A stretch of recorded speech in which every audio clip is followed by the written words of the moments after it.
نن به ډوډۍ له ما سره خورې محمد یا خان شریفه سمه یا مجال مو وکړئ یا ما ته نن ډوډۍ راسره وخوره یا ما ته اجازه راکړه ځان ته ډوډۍ راسره وخوره غټه مه پرې کوه ته یې غټه کوې یا شریف خان زم ناوخته دی بیا به برس بیا خبرې کوو که ژوند وي نو ځان ته یې غټه مه راسره کوه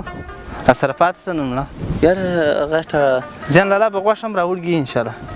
ته پاته سم کور ته بیا حال ورکړم چې ته په دې خوا به دې کږې بس نو کور ته حال ورکړم زه به ټلیفون ور وکړم خدامه د ماتې سایزې مړې ما خیال پوښتیا پاتې شي ته وا ټلیفون مه ورکوه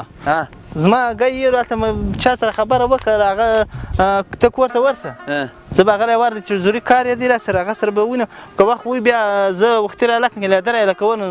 دی نیسي بیا هغه ماته وایي مړی راسره وخوره بیا بد کار دی ته به په کوټه کې ناست راته دیغ بسې زه به یې ورغله ورسم ته به بس سمه بیا در کوم سمه ځان چې خلاص که سوی مړی خو له دی ست غواړي شادۍ ست ته وکړه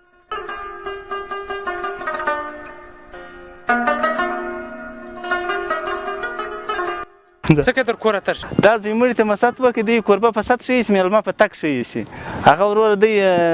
بس دغه یې راسره کاټ شوي ما ځان چې خلاصوي کور یې شی نه وي مړه دی به دی لږ ډېر شي بیا به بیرته راوګرځم کور خو په دا نه راته پاته شي ته څه کوې چې کور واک نه لري یوه ورځ نه ده دوې ورځې نه دي هر ورځ خو ته ستونه کوې دونه واک نه لري چې مړګي ته پیاله چای ورکوې بیا هلته راسه ما سره پاته شه ما سره پاته شه خبره دا ده ظفر خانه زه به دا خپله زه به پرې کوم که نن دا مېلمانه بله ورځ په کور راخېږي نو بس زه به وګرځم دی زیاته ولاړ صحیح دی بل ورځ بیا ځای کارونه یا نه کوم دا وار خدای پرده وکړه بل ور به مېلمانه کوم